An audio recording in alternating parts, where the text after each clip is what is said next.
This is JS Party, a weekly celebration of JavaScript and the web. Connect with us in our community Slack. It's totally free. Head to jsparty.fm/community and sign up today. Thank you to our partners for helping us bring you world-class developer pods each and every week. Shout out to Fastly.com, Fly.io, and Typesense.org. Okay, hey, it's party time, y'all.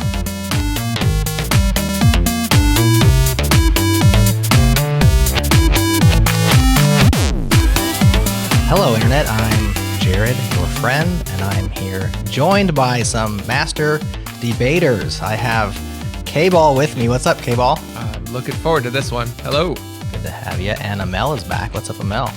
Hey, I need a soundboard effect right now. Like, dung dung, like Law and Order meets like Rocky. Hold tight. I'll get you something. We love JavaScript. We addicted to it. We love it all the time. We want it in our veins. Give me more. There's your soundboard for you. That's a new one. Okay. I'll take it. Do you remember saying that? I mean, vaguely. Vaguely. But yeah, all right, I'll take it. That's a cool one. I like that one. That's a cool one. That's a very cool one. And we're joined by a special guest debater. It's Eric Clemmons. Eric, welcome to JS Party. Hey, happy to be here. Ooh, he brought his own soundboard. I don't have a soundboard. Yeah. We'll fix that up in post. Amal, why don't you? So Amal invited Eric to debate with her. He's on your team. So why don't you do the proper intro and tell folks who Eric is, so he doesn't have to. Yeah, Eric Clemmons is like a JavaScript gentleman from Texas. I don't know if that's even giving you justice. He's a huge open sourcer, incredible lead engineer. He's worked at a number of places. We spent some time together at Stripe, and he's just kind of just overall, I don't know, I'm going to get bleeped. He's just a JavaScript badass. Really, really into kind of like solving problems when it comes to the developer experience. He's got some really cool libraries out there. One's called Click to Component and lets you kind of inspect your elements real time. He's got some other really cool utils around testing. I don't know. Eric is just awesome. And he's, I wanted to have him on the show for a while and glad he's finally on, but I'll let him introduce himself. Here he is. So yeah, did she miss anything, Eric? Anything to add? I don't think there is. I'm kind of blushing and tearing up at the same time. That's really sweet. But yeah, the DX part is a very huge aspect of it. Anywhere that there's friction in the experience, got to burn it with fire. Kind of like console log and, print debugging, that sort of thing. Oh, he's beginning. The debate hasn't begun yet, Eric. So for our longtime listeners... Those are baked in. Why you got to add friction? KBall, the debate hasn't begun, okay? Let's hold it back. They're chomping at the bit here. So longtime listeners know that we routinely do debate episodes where we pick a premise and then we assign people to a side. They don't get to pick their side because that wouldn't be as fun. And we debate whether or not that premise is true or false, but we don't call it true or false. We call it yep and nope because of our friend Alex Sexton's classic yep nope.js feature detection library from way back in the jQuery days. Alex was actually one of the original panelists on JS Party, so it's a nod to him. It's called a yep nope, and we're going to play that today. Today's premise, if you haven't guessed already, is about debugging. And the question that we're trying to answer is print debugging good enough? So print debugging, what is that? Well, that's any time that you're just putting print statements in, however you happen to do that. Most likely in our world, console.log. It used to be alert debugging. You'd have an alert statement and you would try to put some stuff in there and it'd pop out and you'd read it and it'd say object, and then you wouldn't have any help from that whatsoever. But console.log is significantly better than the bad old days. But is it enough? Is print debugging good enough? Arguing the positive will be KBall and your humble moderator, even maybe not so humble moderator, me. I will be arguing today because scheduling conflicts. So that's the yep side. And on the nope side, arguing that print debugging is not good enough, will be Eric and Amal. We do this semi-formal. So we actually have a timer and we have a buzzer, but we also have a shoestring budget. So our buzzer noise is Chris Hiller saying what? So if you hear this sound, what? Your time is up. And if you don't stop talking, I will hit that button profusely until you do. I might even do it to myself, which would be weird. I might just break out into song if, what? You can like put a beat to that. I'm never going to stop you from singing, Amal. I'm just sitting here in anticipation. So It's okay. Whenever you break out in a song, I'm here for it. It's okay. Because we need more soundboards, Eric, do you beatbox? Y'all can do a duo.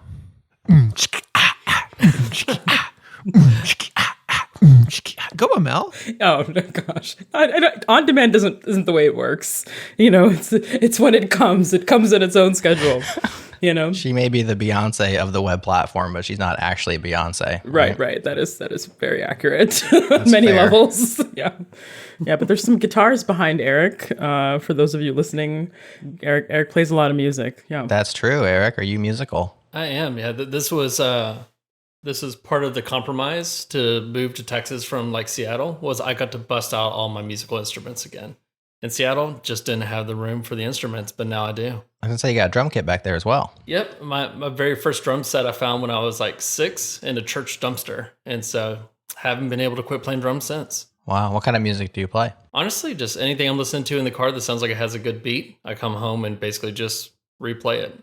Very cool. Well, we will cue you later to begin singing. I'm sure Amal will work you in. Let's start this debate before we lose all of our listeners, and the debate hasn't begun. So, 2 minutes on the board, okay? You'll have 2 minutes to state your case, and then we'll rotate back and forth between teams. So, we will start with our guests. Well, our guest is Eric. Amal, you're on his team. Ladies will go first. So, we'll let Amal go first, and you are arguing no. Print debugging is not good enough. There's 2 minutes on the board. Amal, let's hear it.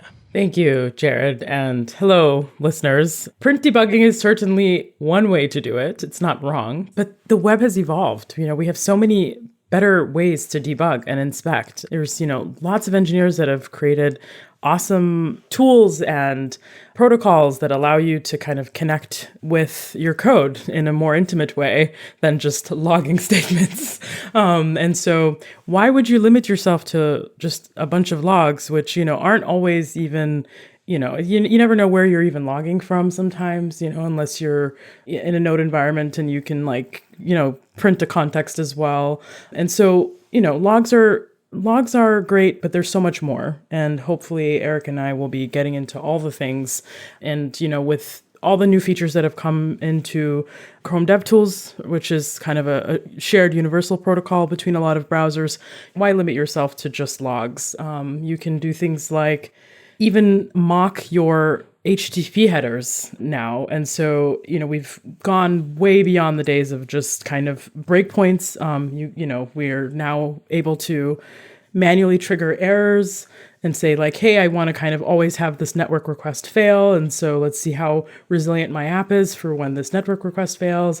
You can do all kinds of things like conditional breakpoints. You can watch all the variables in your execution context. There's so much. So why limit yourself to just logs? There's more than logs. What? All right, very good. Opening case by Amal. KBall, make our opening case for us, please. All right. Amal, in previous debates, you have said something along the lines of just because you can do it doesn't mean you should do it. You have argued about the dangerous path that extensive developer experience focused tooling like React and other things have led us towards, and how that those are poisonous for the web. And so I want to say, as developers, we got to master the basics. We got to stay with what's real, what's built in, what works well. And when it comes to debugging, that is console log or printf debugging. It's a keep it simple, stupid type of situation, right? Like, keep it simple. This is all you need. What are you doing in debugging? You're trying to understand the state of things as they're going along. And you said something like, you never know where you're logging from. Have you ever heard of logging? I got here? Like, that's a core to printf debugging. I got here too. Keep it going. So fun. But in a slightly more serious frame, there are so many different environments that you're going to want to debug in. Sometimes you're able to debug something totally locally. Other times, a problem doesn't emerge until you're out in production, you're in a distributed application, you have race conditions and all these other things. And the thing that all of these fancy debugging tools do so much of the time is they will freeze you in time. But now you have gotten rid of your race condition. Your bug goes away. You get a Heisenberg bug. And if that's how you teach yourself to debug, you'll never be able to use the tooling that happens in real time, flowing out data and giving you that availability. Console.log becomes observability in production. It becomes let's understand the state of many things happening at once, and it becomes a foundation for you to debug all of those complicated environments and other situations that show up outside of your packaged development environment. What? All right. Perfectly coming in on time, like the pro that he is, like the winner that he's going to be. Eric, it's now your turn to spend 2 minutes talking about logging or not logging. Go. Yeah, I mean, KBall's not wrong. I mean, if you have like Good one start. tool in your tool belt, that tool looks pretty good. And it pays to be proficient with a lot of other tools. Because, I mean, if we talk about logging, yeah, that's one piece of it, but it's missing the rest of the history of how we even got there, especially if we talk about the user's machine. If you're console logging, you're on your machine. You've already gone into the code base. What about everything else that happened before then? What made their environment unique? Those race conditions that only they got to see because they have a different environmental config or a different browser, or maybe even like a different backend configuration that you're just not aware of that doesn't match what you've been testing or, developing against. So yeah, it's a tool we've had. There's not a lot of friction to it. It kind of reminds me of that meme, where there's cavemen with a square wheel and someone else offers them a round wheel and they're like, no, thanks, we're too busy. Yeah, if you like to be effective, I mean, we could learn from other people in the industry. For example, Next.js, big topic, has just launched their app router. And Tim Newkins has even mentioned that there's 20 super complicated bugs that would have taken on days to reproduce and actually investigate if it wasn't for improved logging tools. So half of the story is actually what's going on in the user's machine who isn't a developer, who doesn't have console log developing. So, it's not no to debugging, but maybe just grabbing the wrong tool for the job. What? All right. I will now respond. It's interesting, Eric, that you mentioned improved logging tools. We're all for improved logging tools. We want the best logging tools that there are. But at the end of the day, these are logging tools, and logging is good enough. Print statements are good enough. KBall mentioned the KISS principle, right? Keep it stupid simple. I'll also mention this. You want to be able to learn something that's transferable. So I have logging skills, and I've worked in many different areas with many different languages and many different runtimes, and my ability to print stuff has paid off everywhere I've gone. Now, I also learned a little bit of GDB, the GNU debugger, and let me tell you how inscrutable that tool is. And I learned how to use it, and I got some value out of it, and then I went into the web browser, and I realized 0% of my GDB skills actually transfer into the web browser. And so now I invested a bunch of time learning a very sophisticated, powerful power tool, and I couldn't take that anywhere. Now I could dive into Chrome DevTools and learn all the intricacies of Chrome DevTools, and maybe they'll change, and my knowledge will be gone. Or I'll switch to the back end, and all of a sudden, I don't know the back end tools. And so there's a real value in simple tools, easy to learn, easy to transfer, and good enough to get the job done most of the time. Now, I still have 40 seconds left, so I will start our classic move of appealing to authority, and I will read some quotes at this time. Quote, I don't like debuggers. Never have. Probably never will. End quote. Linus Torvalds. Quote, after over 30 years of programming in assembler, Fortran, C, C++, etc., I feel no desire to use a debugger. Neil Butterworth. Quote, I've met junior developers who feel like they don't know how to use a debugger, or they don't know what they're doing, and they just put print statements out. That's completely legitimate. In fact, it tends to be my go-to thing doing that. Matt Ryer. What? And my time is up. Thus concludes round one of our debate. So far, the yups have it. The nopes are struggling, but we'll see what happens in round two. Amal, we're back to you. You now have 1 minute.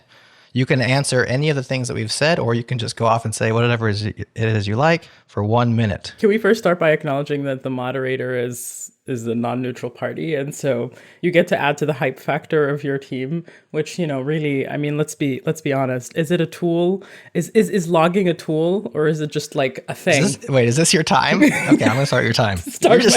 You're just launching into an argument before your time I'm starts. rolling it. Okay, your timer is going, Amal. This is preparation for the reality of the corporate world. The moderator is always biased. Right. It's a hard, cold lesson in capitalism or something. But okay, so yeah, logging, as Eric mentioned, not wrong, right? It's certainly a thing that you could do.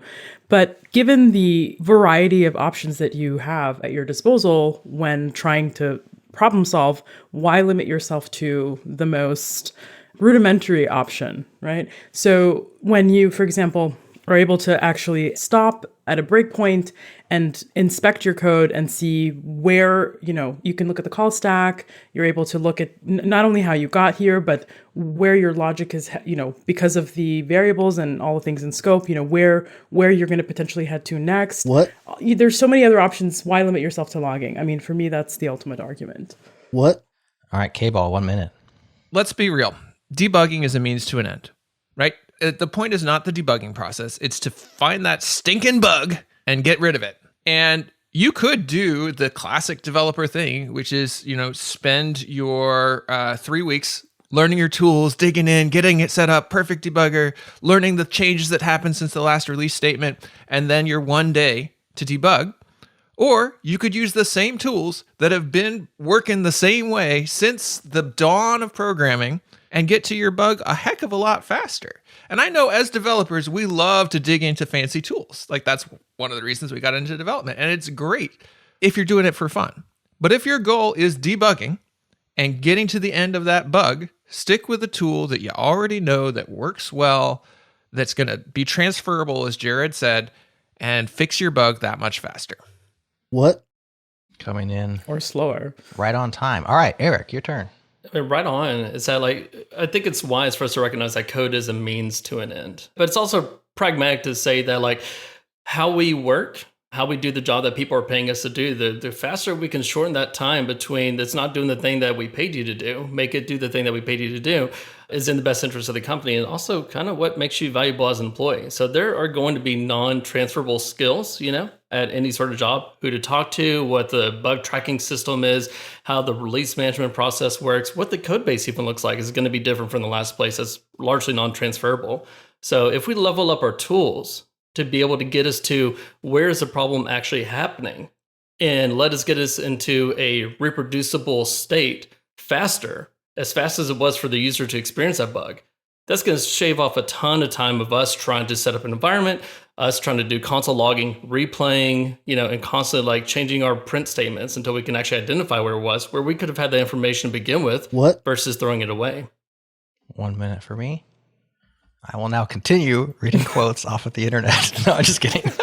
But I will mention that I have polled the audience, our changelog community, and 55% of respondents mostly use print statements, and only 45% mostly use a debugger. So there's wisdom in the crowd, and proficient Crowdly devs find print statements to be good enough, as do I. So I will now tell an anecdote of my life. I have been developing software for 20 plus years, various stages of quality, and so that can be up to the reader of the code, I suppose. But I put out production systems and I've built all kinds of things. And like I said, back in the day, I learned GDB and I learned how to use a debugger, and I see the value in it. Ultimately, the ROI on that tool is lower than I'm willing to invest. And so as I move on in my life to the next phase, oh my gosh, I just got started. Hold on. I now allow myself 20 more seconds. Just going to lean on that scale a little more there. I'll stop because I am a fair moderator. I'm not biased. I'll stop right there. But y'all know where I was driving with that little story. And I was going to a really good place. Okay. We'll give Amal 1 more minute. Do you want another minute? You got anything else to say? Or are you all out of arguments? Yeah, sure. All right, go ahead. I feel like I've been arguing, against logs, but really what I should be doing is arguing for all the things that you can do, beyond logging, right? So look at how the web has evolved. So we have tools like Lighthouse that allow you to kind of debug all kinds of issues in your application real time. And that's something that you can't do from a logger. You can record your performance. You can look at your heaps and get snapshots of kind of, how much bandwidth you're utilizing or, device compute you're utilizing. You can figure out how long API requests are taking. There's all this kind of there's kind of a huge conversational element, and almost like a query-like element to debugging, which, you can't get from just plain logs, and so what? Yeah. Why limit yourself? Okay, well, 1 more minute. The world is what? You're done. It's a big place out there. Listener, disregard the last thing Amal said. It didn't count. It was outside of the time. Okay, KBall, go. So I think fundamentally we might be disagreeing about what logs are, right? So when I want to debug something that happened to a user in production, I go and I look at the information I have about what happened to them. It's in my logs. I go and look up the exception trace. What was the exception that threw? That's a log. I go and look at my observability of like, okay, how many other people have hit this? What are the data on that? That's an aggregation of logs. Fundamentally, logs is what's underneath all of these advanced tools. And if we start from thinking about what data do we need to log, and I don't just mean what data do I need to log now to debug this problem that I'm doing now, but if I start from a log-centric mindset, I am thinking about what do I need to be logging throughout my application's path such that when something goes wrong, I have the information that I need in order to track down what it was. Because I can't predict what it is going to go wrong or when it's going to go wrong. I don't have a controlled environment for when things go wrong for users. What? So I need to be thinking from a log mindset, what needs to be there for that future self. Log mindset. Do not pay attention to the last thing KBall said. Unless it was really good for you, then go ahead and keep it. All right, Eric, final statements. You got 1 minute. Go, sir. Yeah, I mean, if we're going to talk about how we like store data, like the HAR files that we record in browsers and everything we store, it's going to be, I mean, we might as well say yep to JSON and all be on the same page and end the show now. But it's more to that. It's like if we look at the patterns that when logging is good enough, we're seeing engineers keep, some that quote earlier is just that, like I see junior engineers, because it's a low level tool and primitive. You learn that day one of programming. But if you want to stay at a junior level debugging experience, then that's perfectly fine.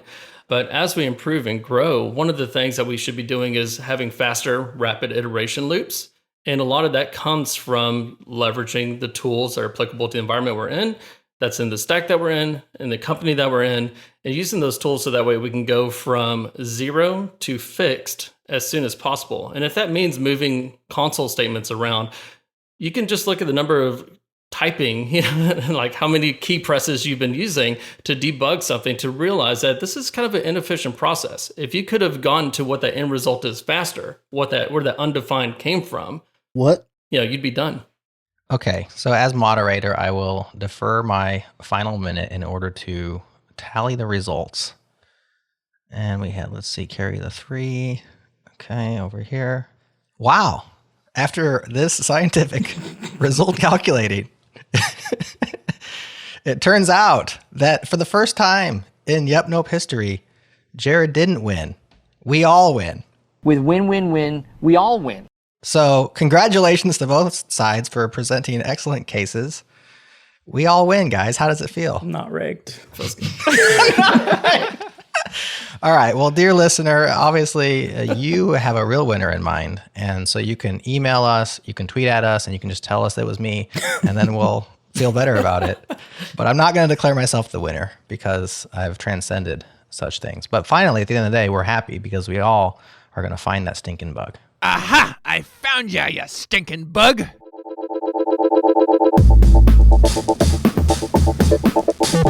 This is a changelog news break.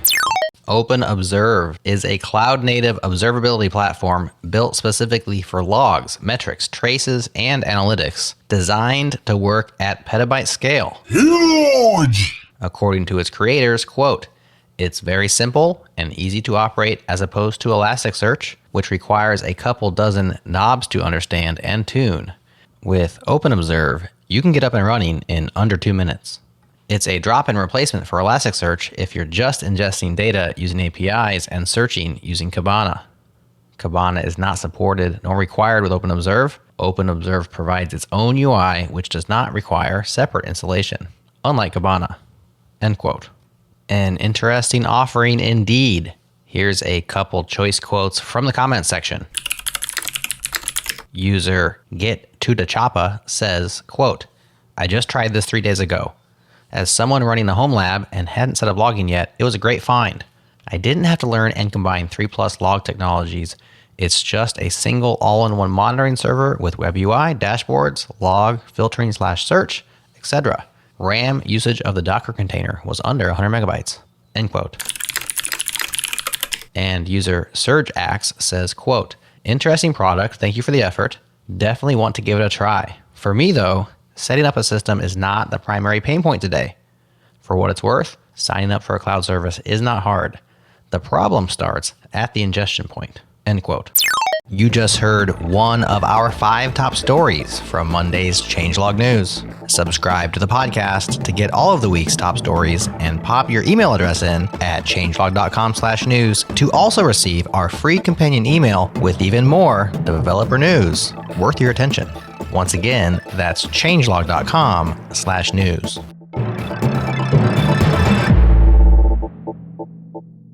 And thus ends our yep, nope debate, but we're not finished talking. So let's now just discuss freely amongst ourselves. No timers, no moderator, no Jerod winning everything, but just giving you guys an olive branch and saying that we all won, even though we really know what happened. Instead of all that, let's just discuss debugging tools, techniques. What do y'all do?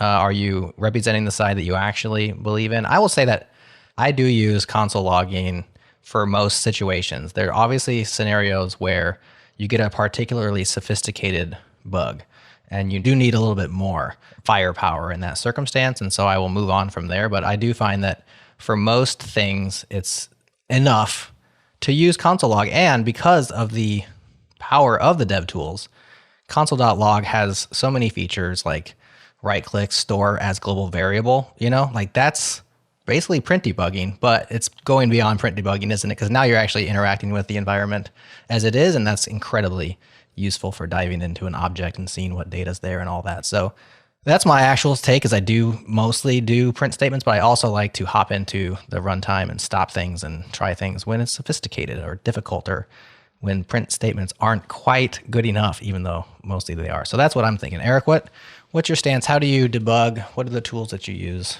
in these circumstances? It's a lot of the same, and really the biggest problem isn't so much of like where to put that print statement, or if I'm going to run like node inspector and debug this thing in Chrome and set up breakpoints. I find actually breakpoints to be more of a hindrance. I've recently learned how to do like the variable watching, which has been way more useful for me to just say let me know what this value is and how it changes. Anything that kind of like, we talked about race conditions earlier, KBall, it's kind of like that example, is that like, I want to see the thing run and play and then just get into an iteration loop. But that's not really where the friction is. Most of the friction for me is trying to get to the reproducibility part, is all the stuff outside of my control. I've spent so much time over my career trying to have reproducible environments and trying to like log in as and impersonate some special user session. And that, I mean, there's tools solving for that now, but I see that as being where like most of the works on my machine issue is coming from. The code part has become easy to actually debug once you have reproducibility. Good point. Reproducibility is killer. Yeah. I mean, a lot of the work is just getting to that spot or finding that spot. Yeah. Yeah, I would second that breakpoints can be annoying AF. However, helpful AF. However, I think for me that, I didn't want to argue this earlier because, I wasn't team log, but, the console log has really gotten very souped up. There's really smart things you can do now. There's console assert that lets you kind of do a conditional console log where you can say your first parameter is like what your truthy or falsy value is, right? So you can do a check to say like, if this is true, then do a log, right? So if you don't want to end up... That is such a useful tactic. So good. So helpful. Yeah. I mean, it's like way better than a breakpoint, because then you don't have to like, find, there's like all this context switching, right? So there's, that, and then just, being able to kind of also view your data in a richer way, like things that you're logging with console table, console dir, whether you're trying to kind of open up arrays or objects, there's nice ways to kind of prettify the data that you're printing. So logs are great. But for me, there's just nothing more beautiful than also just typing debugger semicolon and just letting your code rip, like run, right? And being able to just kind of inject a breakpoint from code. Like, I think that's also just really nice. And that's something that I don't see developers like utilize enough. Like, you don't have to kind of futz about. However, I think some of our pain points around using breakpoints have like greatly smoothed over in recent versions of Chrome. Everything from kind of like auto ignoring third-party scripts. Like, don't you hate it when you're just like trying to like walk, Yes. like get to a place and then it's like, why am I in all this obfuscated JavaScript that I haven't written? Like, get me out of here, right? So being able to ignore third-party scripts and then being able to even just click on entire directories from within your debugger and just say ignore, right? Like your node modules or any other directory that you want to ignore. So there's lots of kind of nice UX improvements, I think, that have happened around working with breakpoints. So I think if it's been a while, or if you've hated breakpoints your whole life, like I'd say give them another chance. I think there's a lot of really nice improvements that have come in over the past year and a half. I think it's also worth pointing out that there's kind of different kinds of debugging, because a lot of the debugging that I do is actually just development, right? So like I'm actively coding and I'm just like shaking out bugs while I'm coding. And so in those cases, like console log is darn near all you need, right? Because you're like coding, you're doing a thing, you're like, okay, this is not working. What's wrong with this object here? Okay, I'm going to print it. I'm going to look at it. Okay, no wonder it didn't have this property. Okay, go back to my code. And so I'm debugging while I code. In that case, I don't really I do like to stop the world every once in a while, but I don't find it to be super useful. But then you have the one that is like somebody opens a ticket and it's like, okay, this, and it comes back to what Eric was talking about with reproducibility. Like, it's like this bug exists in production and it exists for this user, right? At this time of day, they happen to live in San Diego, but the production database is in Tokyo or something. And now you're like, okay, I'm not like actively doing stuff. I'm just like here to solve a problem. Where do I start? And a lot of the difficulty is, well, how do I get my system that I'm working on to look like production, to look like that user? And Eric, you mentioned like shadowing techniques or like login as or masquerading as a user kind of things, which those stuff's very valuable, but you end up having to develop that yourself, or you have to like buy a system that allows you to do that. So these are like, a lot of times I think that's the really complicated part of debugging. Having a local production environment, something that connects to the production databases but lets you reproduce in a local environment, is super helpful for that. That was something that I hadn't seen that much, and then my last job had that, and I was like, oh, like this is really cool. Are there guardrails around that? In that case, there were. So the default was you were in read-only mode. So you could log in, you're accessing it, but you're read-only, like writes are just ignored. And that was implemented at the data layer. So like it would have been very, very hard to mess that up. That was the biggest guardrail. There were others. There's like a banner on, oh, you are in production mode or whatever. Be careful, things like that. But so that's something that somebody at your previous employer put together, right? They built, yeah. And it was easier to do in that environment because they were operating in a world where even the development environment was connecting to a cloud database. So you didn't have this local versus cloud split in the same way. So like the environmental change was not that different. Though, if you're already implementing a cloud environment for your production and you're already thinking about how that works, adding a local prod version of that, so long as you have your tunneling things figured out, which is kind of the key question is like permissions and tunneling and how are you doing it? We were operating in a trustless mode for everything. Like we didn't have, this is trusted network and this is not, which once again, that setup makes that a lot easier to generalize. If you're having the we're inside the cluster, so we're trusted type of setup, it's a lot harder to implement a local production environment. But yeah, I mean, I think coming back to this question of debugging, you're totally right, Jerod. Like a lot of debugging is in flow of development. When I think about debugging, I don't even think about that. That's just like, that's development. Okay. I'm like working on that and whatever the tool is for the job. When I think about debugging, a lot of times, like the things that I would get brought into, especially my last few positions, it's like, this is something that happens somewhere in production and we don't know why, and we don't know what reproduces it. And like, so sometimes it's figuring out how do you get to reproducibility. In some cases, you can't even, there is no way to get to reproducibility. It only happens when certain things align. And so then it really becomes about how do you, it is this like observability question, extension of logging of like, how do you get enough stuff in place in your application environment so that when the problem happens, the information is captured, enough information is captured that you can reproduce what actually went on there. And I do think in that situation, like the console log quote unquote debugging is a closer mindset to that, but it's really like we're starting to talk about observability and this question of like, how do you log out sufficient application state to understand what went on when you're looking at it after the fact, rather than I have an environment where I've reproduced an issue and I'm doing things and I'm able to tinker and go back and forth, which is where both the inflow of development debugging happens and also where like a debugger or tools like that tend to be very useful. No, that's a really good point, KBall. I think for me, just listening to you, I was reminded of console.trace, something else that I'm like, at one point in my career, I remember I just like substituted all my logs for traces. Like it's super annoying, but like it was helpful, annoying because you get this long output.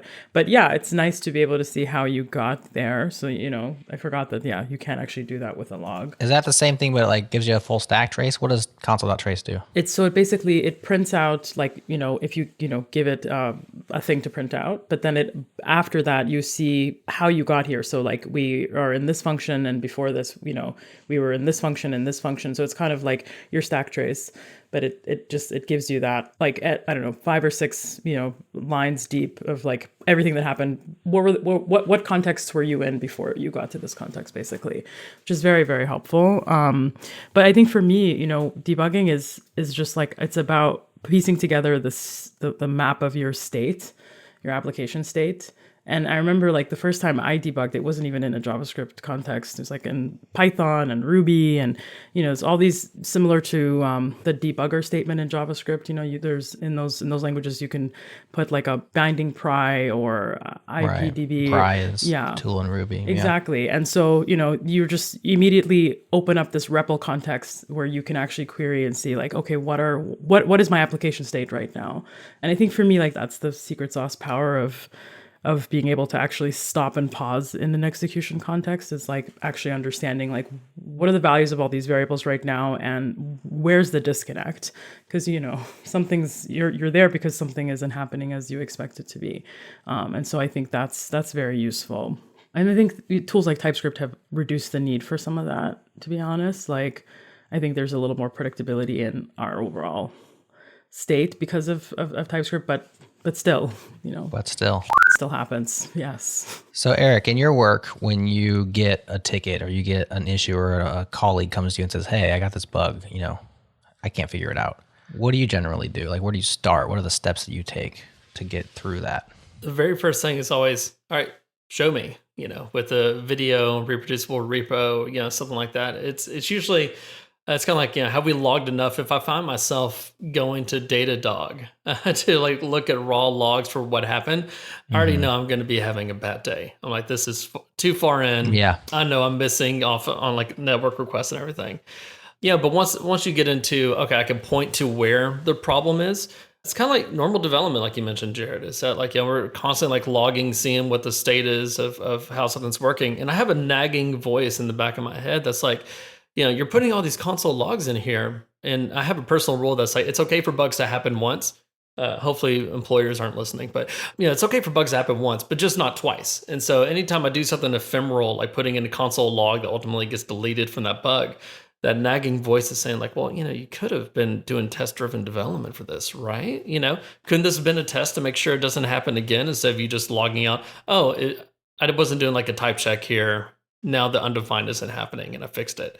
So that's usually how like the flow goes is, identification, reproduction, and then whether or not it's that fix is going to be resilient to more code changes in the future. I think there's something really important in that, which is trying to identify not just what was the immediate source of this bug, but what is the underlying fragility, whether it's in our processes or our systems or whatever, that led to this bug being possible. And like, bugs are going to happen. We are all human. Humans make mistakes. But you can often start to detect things like that where you might say, oh, we're using JavaScript instead of TypeScript. And so we have this whole set of things. Maybe if we move to TypeScript, this wouldn't be possible. Or we have a set of types that are not sufficiently constrained here. And so we're running into challenges. Or maybe you can say, oh, this system is developed in a way or works in a way such that it results in lots of buggy code. It's really hard to work with and people tend to misinterpret it because the API is shaped funny or something like that. Okay, Like, let's identify those patterns that lead to the bugs and then say, okay, when we have time, or let us make some time, how do we address that systemic issue so this class of bugs completely disappears? Not just let's, whack-a-mole them down as they show up. Yeah, well said. And I think, Eric, your point about adding tests, I mean, there's no better time to add a test than when you've just fixed a bug, because now you know exactly one thing that could go wrong. And you can add a test that just makes sure that at least that one particular thing is never going to go wrong again. And so even if you don't TDD it, you can at least add a regression test after the fact that just tests for that bug. But it actually is a good way to debug, is once you know what the problem is. I was going to say, even better as before. Yeah, you write that as a test, and then you make the test pass, and life is good from there. I will say, when it comes to actually identification, so I've worked on a lot of network systems, I've worked on a lot of web apps and stuff, and there are certain people that you work with over time who are just really good at finding. A lot of times you got to find the bug. Like, that's a lot of the work, right?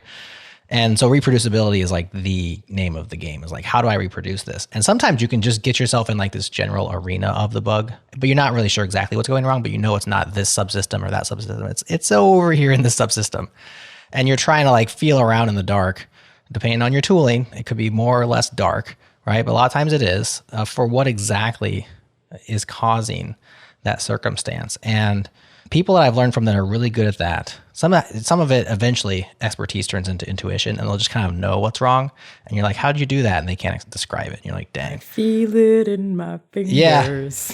I feel it in my... No, I'm just kidding. See, I found an opportunity to sing. I know, but then you stop short. We want you to launch into it. Eric will grab his guitar, and then KBall and I will just dance. Right, exactly. Yeah, we'll just be squashing bugs. Oh, an actual party.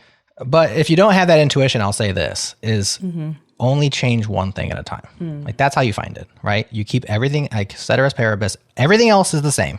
I'm going to change one input. I'm going to test it. Then I'm going to put that input back to what it was. I'm going to change my next thing. I'm going to test it.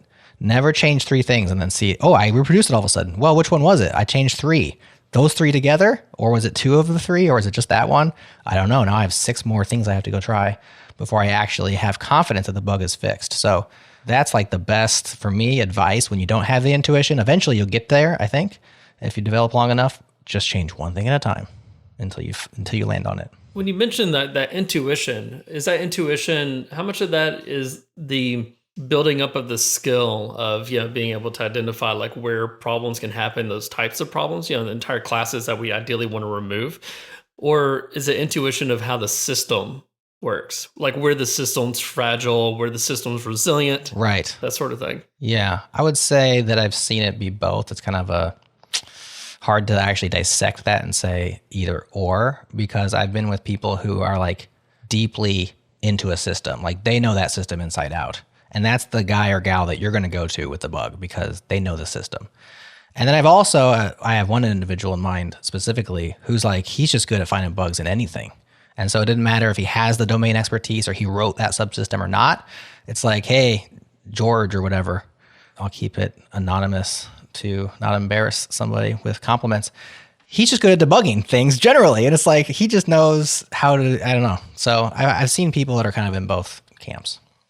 Is that aligned with you guys, or? Yeah, that's very aligned with my experience. There's some people who have just been doing this for so long. They are very familiar with, oh, you're seeing this type of thing you're seeing this problem and it has these symptoms. Oh, it's likely due to XYZ. Like, and they don't know your system at all, right? Like, right. They're like, it's DNS. And you're like, no, it's not DNS. And then like 17 hours later, right, it was DNS. Right. And then there's the people who've been there so long, they're familiar with all the problems, right? Like they're like, oh, when this thing happens, it's because, this API system and this thing are down. Like they're very, very familiar with the specifics of that, and to that, I would say that like, when you're so familiar, when you've like been there long enough that all the things that are, that could go wrong, it's like, maybe we should be putting more resilience and like, strengthening that part of the code if it's so problematic that like everyone knows that when this thing happens, it's this problem, But yeah, I mean, for me, the debugging is, I think Eric kind of mentioned this earlier, right? It's really your best way of, I think, kind of reducing that time to kind of solving a problem is,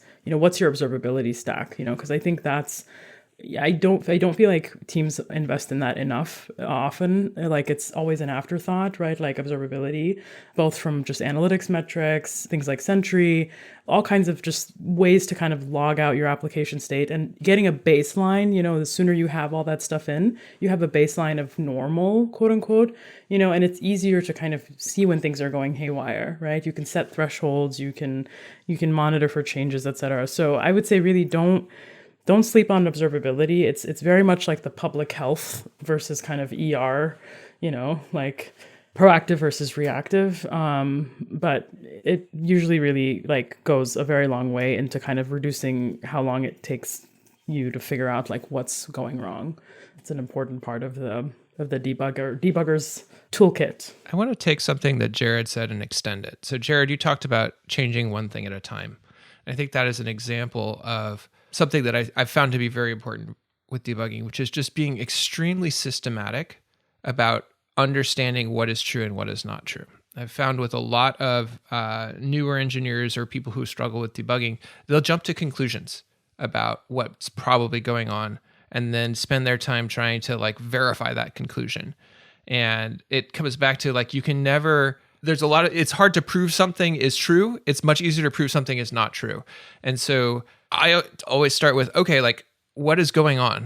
Like show me the situation. What is going on? Yeah, that's what Eric said earlier. Yeah, show it to me. What do we know is true? What do we know is true? Can we confirm that, right? So like going back to if we're using logs or we're using a debugger or whatever, like if you know the error is happening in a particular function, don't jump to somewhere down in the function and try to figure it out. Like log out what is true when you enter that function. What arguments were passed? Do those match your expectations?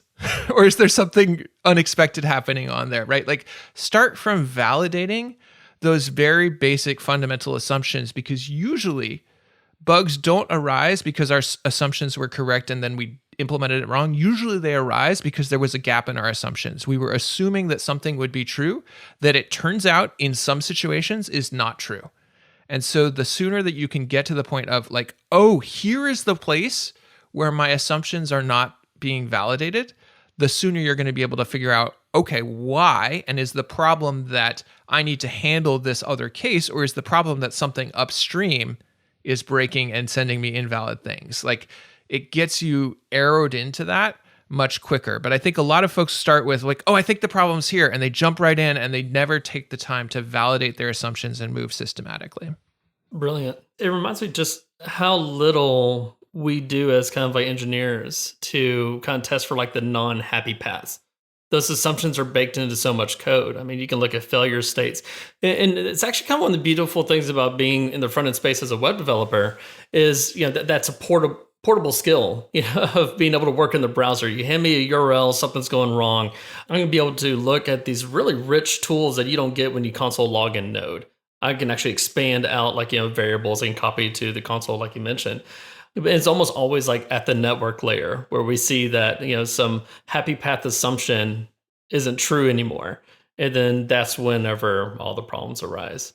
I'll give one other bit of generic advice. This may be more along the while I'm coding, troubleshooting, debugging, less so than just like, here comes a production ticket. In my experience, it's almost always your code. And this is just a humbling, 9 times out of 10. So, sure, the further you get away from your code, the least likely it is to be where the problem lies.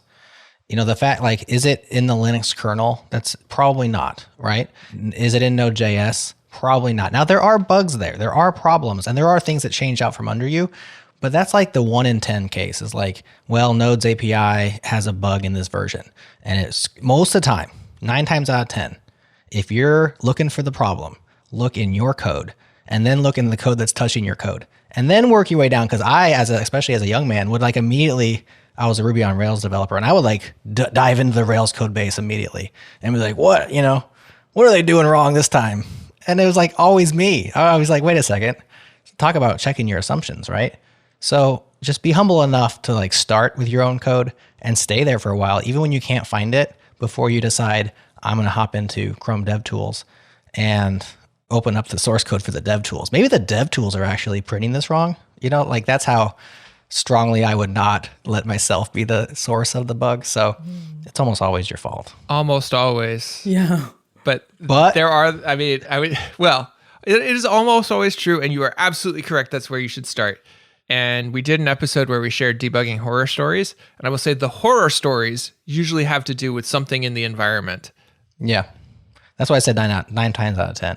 I mean, if you do enough bugs, I mean, 1 out of 10 is a decent clip, right? If you can do 100 bugs a month, it's going to be somebody else's fault. And that's a made up number, of course, but it's almost always yours. Everything was working till you put your code in, right? And then now it's broken. So that is the one variable is yourself. Yeah. It's also the thing that you can control the best. Upstream bugs are the worst because now you're like opening a ticket, it goes into a queue, right? Hopefully you have a workaround that you can do for now. And then you put a little note in there like, once this issue gets closed, I can take out this monkey patch or whatever. And then that lives for like 7 years in the code base, of course. But the further away the bug is from your code, actually the less agency and autonomy you have. And so it's better that it is your own because you can just change your own code. Whereas upstream, you got bigger problems. But they do happen. Have you used patch package for issues like that? No, please explain. So I see KBall's nodding over there. It was I discovered it a few years ago. But effectively, you find an issue in some upstream package, something in your node modules. You try your code's flawless as usual. And so you trace up and then you find like it's some sort of node module and you go in there and you change the code for the node module and you fix it. So what this patch package does is it'll do a diff of your node module, create a diff of that, generate a PR for the upstream package that has the issue. Meanwhile, anytime like you install that dependency again for anyone else on your team, a patch will be applied to it. A git patch will be applied to it. So that way, like your fix for it before it lands upstream is at least in your project and you can benefit from it.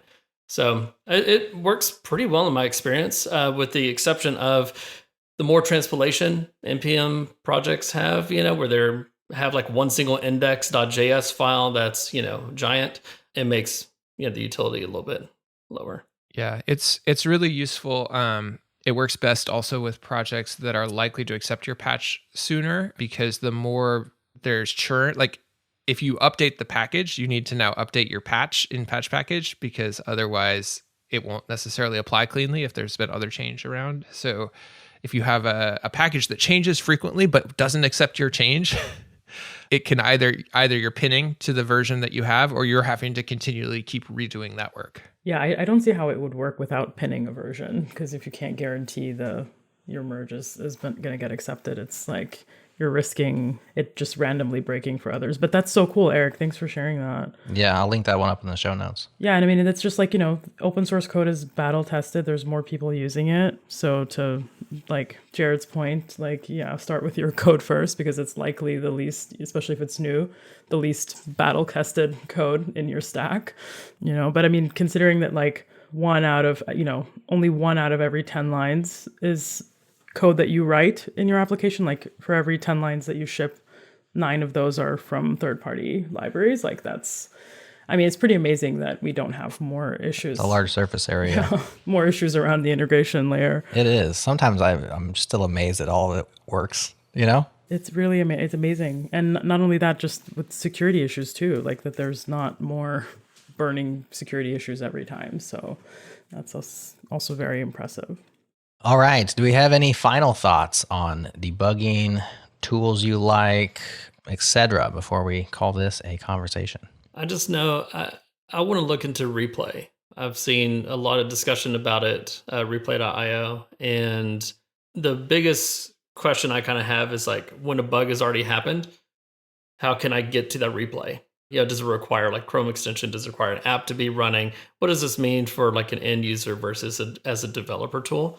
And I don't have the answers. I don't know if anyone else has used it, but the promise of something that can give me a replayable, session that's where I want to be, like developer experience. I want to do my job normally, let the bugs normally happen like they do, and then try to just go back in time and be like, okay, now let's pretend the code was actually this and I did it right the first time around. Now, does it play through cleanly? That's where I would like to be in a developer world, of not have to like have that stop because of an error, in that cold start problem again.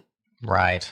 Yeah, if reproducibility is the biggest time sink for us and like the one that you have to work through, if you can provide that, like you can reduce the time to reproducibility and provide an option to like just replay history with this code versus the code that currently exists. I mean, you're going to save a lot of people a lot of time. And so that's great. I haven't seen this before. Yeah. Do you want to just give people context for what replay is, Eric? Just like, and if it's available outside of like the React world or... I unfortunately don't. I don't. It's one of those tools to where like, you gotta invest the time into like researching it. But it's only been like ephemeral of like, I brought up the Tim Nukens quote earlier, and it struck a chord with me. Like, yeah, super complicated bug that would have been days to reproduce. I spent some time over at AWS, and like every customer's environment's different. And because of that, the way one thing behaved would be entirely different from something else because of some statefulness of their specific backend. And it's like, oh, if only I could see exactly how their backend was configured, I'd be able to figure this out. So I think that's kind of like the thing is that like having like KBall mentioned, like, where I'm at now is similar where we use like production data with like and that's been fantastic. So if that were extended even further, would like introduce time and recording into production, like real data with like local files, that would be my sweet spot for just day-to-day work. And naturally part of that is like debugging. Y'all remember back in the day with when Redux first came out, I think the biggest kind of like aha was the time travel debugging feature. And it was, and I heard this straight from the maintainers. It's funny, actually, Mark Erickson, as well as Brian Vaughn from the React team, and Mark Erickson, both friends of mine, now work at Replay, the startup that you're talking about. But Mark is one of the maintainers for Redux, and he mentioned that, like, surprisingly, like, not that many people took advantage of time travel debugging, and despite it being the thing that people were most excited about, because it gave that predictability of, like, your state and being able to replay it. I'm curious to see I think maybe Replay. Did he say why that was the case? Maybe it was too hard to do, or I think config setup. There's just the ecosystem, the pipeline around kind of like, okay, once you capture the replay, how can you see it, right? I think that's the Replay, the startup, is actually kind of smoothing that experience out. So I'm right. That's what they're trying to do. Yeah. So if they make it a service, I'm excited to see if there's more adoption around it. So because a mixed app that has more than Redux wouldn't get to benefit from time travel debugging. Only the state from the Redux stores. Right. And I think that's kind of the problem, is that like it's kind of like betting on the web and betting on the environment we're in. Is that like all the statefulness that really matters is there in the browser. Is there when you're doing that console log or your debug. So if the time travel part is kind of, if the statefulness is managed there, that's the ideal, irrespective of how how my app looks today in Redux versus MobX versus Prisma or whatever else the next, iteration is. Well, and this is pointing towards something that might be worth touching on, which is writing code that is debuggable. And one of the biggest sources of challenge, as we've highlighted, is reproducibility. Reproducibility has to do with state. You have to get this thing, whatever it is, into the state that reproduces the bug. The more that you can separate state from functionality and implementation and have your state encapsulated and then have your functions encapsulated, and this is pointing towards functional styles of development, this is pointing towards declarative development, which was a direction we've kind of moved in for a lot of web front-end stuff, at least. But the more you could separate those things out so that you can test your logic independent of your state and pass in all sorts of different states. And the more that you have state in a place that it's easy to snapshot it and replay or do things like that, the more debuggable your code is going to be and the easier all of this is going to be. Well said. All right, we are hitting up against our time here. Eric, thanks so much for coming on the pod today. We'd love to have you back anytime. Don't need to wait for Amal or another debate episode. Just give us a holler if you got something to talk about. We'd love to have you on the show more often. Where can people connect with you? Where can they get to know you, talk to you, etc. on the internet besides going to Texas and finding your house? I mean, that would be weird. Just over barbecue or something.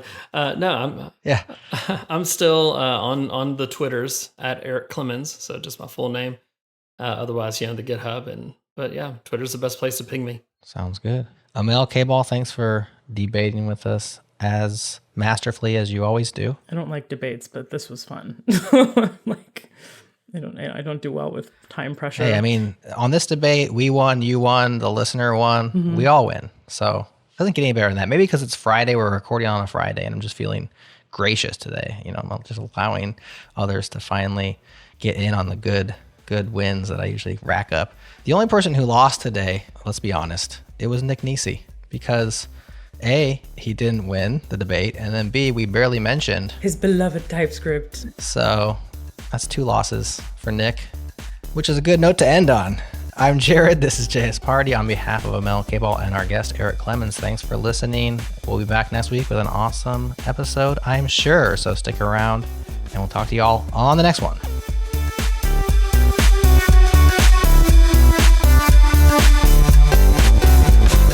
If you enjoyed this debate episode, we have a bunch of them in the back catalog. We've debated if React is now only good at being popular, if modern JS tooling is too complicated, if SPAs were a big mistake, if websites should work without JS, if JavaScript itself needs rebranding, and more. Head to jsparty.fm and type in the search bar. You'll dig up a bunch of goodies. And if you have a premise you'd like us to debate next, tell us about it. Request an episode at jsparty.fm/request. We'd love to hear from you. Thanks once again to our partners for helping us bring you JS Party each and every week. Check them out at Fastly.com, Fly.io, and Typesense.org. And of course, thank you to our Beat Freaking residents, Breakmaster Cylinder. That's it, this one's done, but we'll party again next week.